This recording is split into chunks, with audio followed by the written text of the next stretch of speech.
Swala zima la elimu kwa umma linaosisitiza masuala mahususi katika madhara ya matumizi ya mifuko ya plastiki, baraza limefanikiwa kuandaa vipindi 88 vya uhamasishaji kupitia vyombo vya habari na mikutano 20 ya wadau kuhusu madhara ya matumizi ya mifuko ya plastiki. Vile vile kaguzi zimefanyika katika maeneo 178 ya uzalishaji na usambazaji wa mifuko ya plastiki, ambapo maeneo 57 yalikutwa na makosa na kuchukuliwa hatua stahiki za kisheria.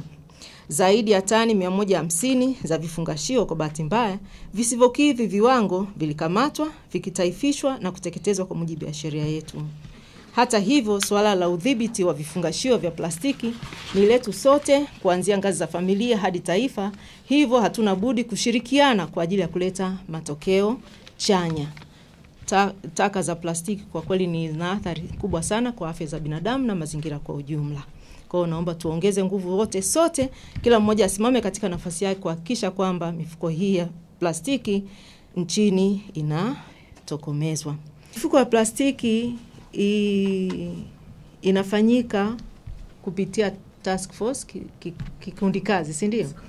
Kikosi kazi ambacho kina watu wangapi? Na sio watu, taasisi ngapi? 14 nafikiri. Tuna taasisi 14, lakini anayeratibu mwenyekiti wa kikundi kazi hiki ni naibu katibu mkuu ofisi ya makamu wa rais, na NEMKI ni katibu wa kikundi kazi hiko, alafu na taasisi nyingine 14 ambazo zote tunashirikiana. Sasa kwa nini NEMKI inamulikiwa tochi? Kama nilivyosema, sisi ndio mazingira. Tulitoa tamko kama wizara, si ndio? Na sisi ndio watekelezaji wa hiyo sheria, lakini utekelezaji wake unategemeana na taasisi nyingine. Pale kuna ulinzi na usalama, kuna wizara ya viwanda na biashara, yani tuko wengi mle ndani. Lakini mfano tu mzuri, kwenye ngazi ya labda viwanda na biashara au serikali ya mtaa ndio yenye masoko, si ndio tunapoona kule ndani.